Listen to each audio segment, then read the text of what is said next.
महाराष्ट्र की सियासत पिछले कई महीनों से गरमाई हुई है। जब से एकनाथ शिंदे ने उद्धव ठाकरे को राजनीति का आईना दिखाया और मुख्यमंत्री की कुर्सी छीन ली, तब से ही ठाकरे गुट बौखलाया हुआ है और आए दिन भगवा दल पर बेबुनियाद इल्जाम लगाता रहता है। लेकिन वो कहते हैं ना, समय जो कभी किसी का सगा नहीं हुआ। और ये बात तो आप भी समझ ही रहे होंगे कि राजनीति हो या असल जिंदगी, समय किसी का गुलाम नहीं हुआ। बस इंसान के समझने में फर्क है। तो उद्धव ठाकरे के साथ यही हो रहा है। मानो कि जैसे ठाकरे गुट पर चौतरफा मुसीबत टूट पड़ी है। वहीं केंद्रीय गृह मंत्री अमित शाह के बयान से उद्धव ठाकरे और संजय राउत बुरी तरह चिढ़ गए हैं। दरअसल गृह मंत्री अमित शाह ने एकनाथ शिंदे गुट को शिवसेना नाम और धनुष और तीर चिन्ह दिए जाने के चुनाव आयोग के फैसले की सराहना की। शाह ने पुणे में एक जनसभा को संबोधित करते हुए कहा कि चुनाव आयोग ने दूध का दूध पानी का पानी कर दिया। वहीं महाराष्ट्र के कोल्हापुर में बीजेपी की विजय संकल्प रैली में अमित शाह ने उद्धव पर निशाना साधते हुए उद्धव ठाकरे पर मुख्यमंत्री बनने के लिए शरद पवार के चरणों में आत्मसमर्पण करने का आरोप लगा दिया। आपको बता दें, अमित शाह ने कहा कि महाराष्ट्र में 2019 में हुए विधानसभा चुनाव के दौरान उद्धव ठाकरे ने हमारे साथ प्रचार प्रसार किया, लेकिन जब चुनाव के नतीजे आए तो वो सभी विचारधाराओं को भूल गए और शरद पवार के पैरों में गिर गए। शाह ने कहा कि शरद पवार के पैरों में गिरकर उनसे सीएम बनाने का अनुरोध किया। शाह ने आगे कहा कि बीजेपी को सत्ता का लालच नहीं है और हम अपनी विचारधाराओं को कभी नहीं भूलेंगे। अमित शाह के प्रहार के बाद उद्धव ठाकरे को जबरदस्त मिर्ची लगी है। अमित शाह के बयानों पर उद्धव ठाकरे ने पलटवार किया। उद्धव ठाकरे ने अमित शाह का नाम न लेते हुए कहा कि कल कोई पुणे आया था। उन्होंने कहा महाराष्ट्र में सब कुछ कैसा चल रहा है। फिर उन्होंने आज का दिन बहुत अच्छा है क्योंकि शिवसेना का नाम और चुनाव चिन्ह हमारे साथ आए गुलामों को दिया गया। उद्धव ठाकरे ने कहा कि इसीलिए उन्होंने अमित शाह ने इसे अच्छा कहा और उन्होंने कहा मोगैम्बो खुश हुआ। वहीं उद्धव ठाकरे ने यह भी कहा कि उन्होंने कांग्रेस का हाथ नहीं पकड़ा बल्कि बीजेपी ने ऐसा करने के लिए उन्हें मजबूर किया। इसी के साथ उद्धव ने कहा कि वो तब भी हिंदू थे, आज भी हिंदू हैं। उधर सामना में अमित शाह पर निशाना साधते हुए कहा गया कि महाराष्ट्र और मराठी लोगों के नंबर 1 दुश्मन है अमित शाह। कुल मिलाकर देखें तो ठाकरे गुट को सबसे ज्यादा खुन्नस अमित शाह से ही है।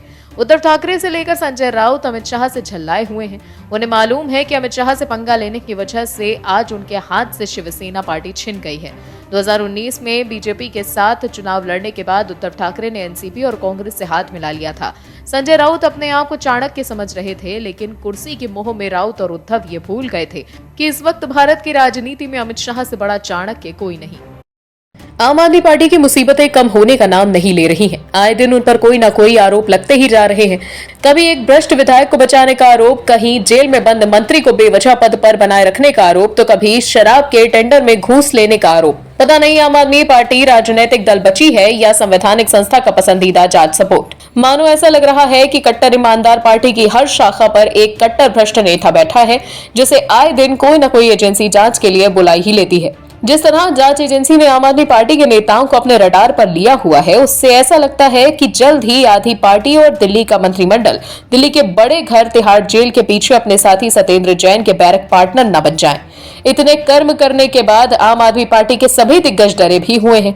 इसीलिए जैसे ही सीबीआई का नोटिस आया, सिसोदिया जी जो कट्टर ईमानदार हैं, वो अपने आप को बचाने के लिए दिल्ली के बजट सत्र और बच्चों की शिक्षा का रोना रोने लग गए। आखिर क्या बोला सिसोदिया ने अपने को मिले सीबीआई नोटिस पर, चलिए आपको बताते हैं। दिल्ली आबकारी नीति घोटाले में डिप्टी सीएम मनीष सिसोदिया को रविवार को सीबीआई के सामने पेशी नहीं हुई। सिसोदिया ने जांच में शामिल होने के लिए एजेंसी से और वक्त मांगा, जिसे सीबीआई ने मान लिया। इससे पहले मनीष सिसोदिया ने सीबीआई को खत लिखकर 7 दिन का समय मांगा था। सीबीआई अब जांच में शामिल होने के लिए नई तारीख के साथ डिप्टी सीएम को नया समन जारी करेगी। इससे पहले मनीष सिसोदिया ने दावा किया कि उन्हें इस बात का अंदेशा था कि बीजेपी रविवार को उन्हें गिरफ्तारी करवाएगी। मनीष सिसोदिया ने कहा कि मैं गिरफ्तारी से नहीं डरता और न ही मैं सीबीआई के सवालों से भाग रहा हूं। सिसोदिया ने कहा कि मैंने बच्चों को बेहतर शिक्षा दी, इस बात की सजा मुझे मिल रही है। लेकिन मनीष सिसोदिया को समझना होगा कि कोई भी एजेंसी किसी भी नेता से निजी दुश्मनी नहीं निकालती, बल्कि जो लोग जांच के दायरे में संदिग्ध होते हैं उन्हें पूछताछ के लिए जरूर बुलाया जाता है। शराब घोटाले में आम आदमी पार्टी के नेता गिरफ्तार हो चुके हैं और उन्हें कोर्ट के लिए भी जमानत नहीं मिली।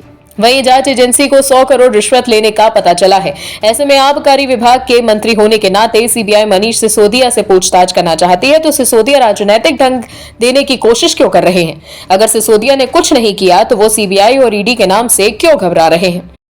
जम्मू कश्मीर एक ऐसा राज्य जिसे देश का ताज कहा जाता है। प्राकृतिक सुंदरता से भरा पूरा राज्य कई दशकों के बाद आज आजाद हुआ है और वहां की जनता आज खुलकर सांस ले रही है और ये काम कर दिखाया है भगवा दल ने। लेकिन वहीं दूसरी तरफ पीडीपी नेता महबूबा मुफ्ती आए दिन भगवा दल के खिलाफ किसी न किसी तरह का जहर उगलती रहती हैं और पाकिस्तानी प्रेम भी उमड़ने लगता है। घाटी से धारा 370 हटने के बाद महबूबा मुफ्ती और अब्दुल्ला परिवार की सियासी दुकान बंद हो गई है। यही वजह है कि घाटी के ये सियासी नेता बीजेपी और पीएम मोदी से चिढ़े रहते हैं। महबूबा मुफ्ती और फारूक अब्दुल्ला जैसे नेता हर दिन पीएम मोदी और बीजेपी के खिलाफ बयानबाजी करते हैं। वहीं कांग्रेस और राहुल गांधी घाटी के इन नेताओं के चहीते हैं, तभी तो महबूबा मुफ्ती समेत घाटी के कई नेता राहुल गांधी की भारत जोड़ो यात्रा में शामिल हुए। भारत जोड़ो यात्रा ने भारत तोड़ो का नारा बुलंद करने वाले लोग शामिल हो रहे हैं, जबकि बीजेपी और पीएम मोदी जिसने घाटी से 370 हटाकर जम्मू कश्मीर को सही मायने में भारत के लोगों के साथ जोड़ा है, उनसे महबूबा मुफ्ती और अब्दुल्ला परिवार चिढ़ा रहता है। एक बार फिर जम्मू कश्मीर की पूर्व सीएम और पीडीपी चीफ महबूबा मुफ्ती ने बीजेपी पर निशाना साधा। उन्होंने बीजेपी पर जमकर वार किए। महबूबा ने कई मुद्दों पर बीजेपी की केंद्र सरकार को भी घेरा। हालांकि इस दौरान अपनी पार्टी पीडीपी का बचाव भी किया। पूर्व सीएम ने कहा कि बीजेपी तो गोडसे की जमात है, उसका देश की आजादी की लड़ाई में कोई योगदान नहीं था। उन्होंने कहा कि बीजेपी केवल धर्म की राजनीति करती है। इस सरकार ने वोट के लिए देश को हाशिए पर ला खड़ा किया है। उन्होंने कहा कि वोट के लिए बीजेपी को सारे मुल्क को बेच दिया, अब चाहे रेलवे हो, एलआईसी या बैंक, एयर इंडिया तक को बीजेपी ने बेच दिया। ये सरकार अब तक कितने ही सार्वजनिक उपक्रमों को बेच चुकी है। महबूबा मुफ्ती ने सवाल उठाते हुए कहा कि ये बाहर के देशों के मुसलमान के तलवे चाटते हैं, जब इन्हीं मुसलमानों से इन्हें नफरत है। इस दौरान उन्होंने ये भी स्पष्ट किया कि हमने बीजेपी से गठबंधन इसीलिए किया था क्योंकि जम्मू के हिंदुओं ने बीजेपी को वोट दिया था। पीडीपी केवल मुसलमानों की पार्टी नहीं, इसमें हिंदू भी हैं। अब आप उनके इस बयान से अंदाजा लगा सकते हैं कि महबूबा मुफ्ती जैसी नेता के लिए सिर्फ चुनाव ही सब कुछ है। उद्धव ठाकरे के खास संजय राउत एक बार फिर सलाखों के पीछे जा सकते हैं, क्योंकि सीएम शिंदे से पंगा लेकर संजय राउत ने इस बार बड़ी गलती कर दी है।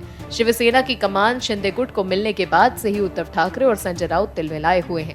हालांकि उद्धव और राउत ये भूल गए थे कि बाला साहेब ठाकरे ने शिवसेना को हिंदुत्व की पटरी पर दौड़ाकर यहां तक लाया था।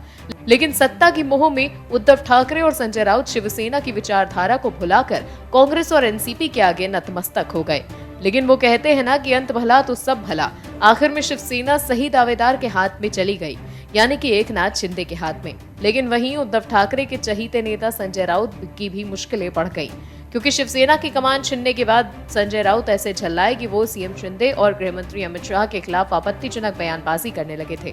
हालांकि संजय की अब मुश्किलें बढ़ गई हैं। एक बार फिर से संजय राउत के लिए जेल जाने की नौबत आ गई है, क्योंकि सीएम शिंदे ने साफ साफ कह दिया है कि संजय राउत के खिलाफ एक्शन लिया जाएगा। इसके साथ ही सीएम शिंदे ने संजय राउत को पागल आदमी कहा। वहीं राउत के खिलाफ कानूनी शिकंजा भी कसना शुरू हो गया है। संजय राउत के खिलाफ नासिक में शिकायत दर्ज की गई है। दरअसल संजय राउत ने प्रेस कॉन्फ्रेंस में महाराष्ट्र के मुख्यमंत्री एकनाथ शिंदे पर कई गंभीर आरोप लगाए थे। शिकायत के आधार पर पंचवटी पुलिस ने संजय राउत के खिलाफ आईपीसी की धारा 500 के तहत एनसी दर्ज किया है। 19 फरवरी को संजय राउत ने दावा किया था कि शिवसेना पार्टी के नाम एवं निशान तीर धनुष को खरीदने के लिए 2000 करोड़ रुपए का सौदा हुआ है। राउत ने दावा किया था कि भाजपा के साथ मिलकर सत्तारूढ़ महाराष्ट्र सरकार ने पार्टी के सांसदों, विधायकों और पार्षदों को खरीद लिया। उन्होंने कहा, पार्टी नेता और बेईमान गुट ने विधायकों के लिए 50 करोड़, सांसदों के लिए 100 करोड़ और हमारे पार्षदों को खरीदने के लिए 50 लाख से 1 करोड़ रुपए की बोली लगाई। इससे पहले ही चुनाव आयोग ने महाराष्ट्र के मुख्यमंत्री एकनाथ शिंदे की अगुवाई वाले धड़ को असली शिवसेना बताया था और उसे तीर धनुष चुनाव निशान आवंटित किया था। हालांकि महाराष्ट्र के मुख्यमंत्री एकनाथ शिंदे के नेतृत्व वाले धड़े के विधायक सदा सावरकर ने राउत के दावे का खंडन किया और सवाल किया, क्या संजय राउत खजांची हैं? महाराष्ट्र के मंत्री और भारतीय जनता पार्टी के नेता सुधीर मुंगतीवार ने ये कहते हुए राउत पर पलटवार किया कि सुप्रीम कोर्ट और निर्वाचन आयोग जैसे स्वतंत्र संस्थाओं को बदनाम करने की कोशिश के तहत ऐसे बेबुनियाद आरोप लगाए जा रहे हैं। वहीं एकनाथ शिंदे गुट ने अब शिवसेना भवन पर भी धावा ठोक दिया है।